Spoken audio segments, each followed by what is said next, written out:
Cryptic post ng nanay ni Zainab, inulan ng reaksyon. Viral ngayon sa social media ang mga cryptic post na ito ng nanay ni Zainab Harake. Matatanda ang kasunod naman ng pagpo-post si Zainab ng video at mga larawan kuha mula sa kasal nila ni Bobby Ray Parks Jr. Bumuhos ang katanungan mula sa maraming netizen kung bakit wala sa kasal ang kanyang nanay na si Maria Fe Ocampo. Lalo pang tumindi ang issue na mag-viral ang isang komento mula sa netizen tungkol sa di umano'y di pagpapapasok ni Zainab sa kanyang ina sa kanilang kasal. Samantala, marami nga ang hindi makapaniwala at hindi naniniwala na magagawa ni Zainab ang bagay na iyon sa kanyang nanay.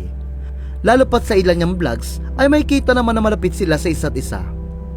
Ngunit mukhang may bahid nga ng katotohanan ng mga naglabasang kwento. Ito yung matapos magpakawala ng sunod-sunod na cryptic post ang nanay ni Zainab sa Facebook account nito.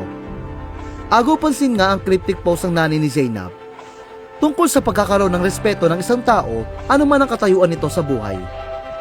Aniya sa kanyang mga borrowed quote, walang maliit o malaki sa taong may respeto. Ang tunay na may respeto ay marunong kumilala sa dignidad ng lahat anuman ang katayuan sa buhay. Hindi sukatan ng yaman o kapangyarihan sa pagbibigay galang. Pantay-pantay ang lahat sa harap ng respeto.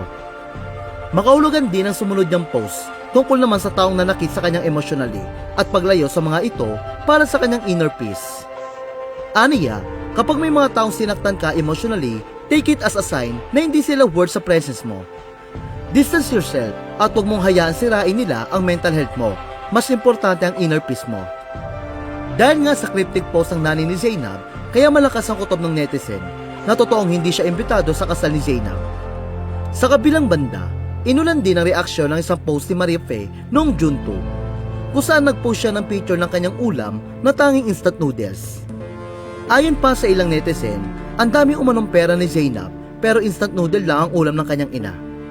Sa ngayon ay wala pa namang payag sina Zainab at Ray hinggil sa isyong hindi nila pinapasok ang nanay ni Zainab sa kanilang kasal.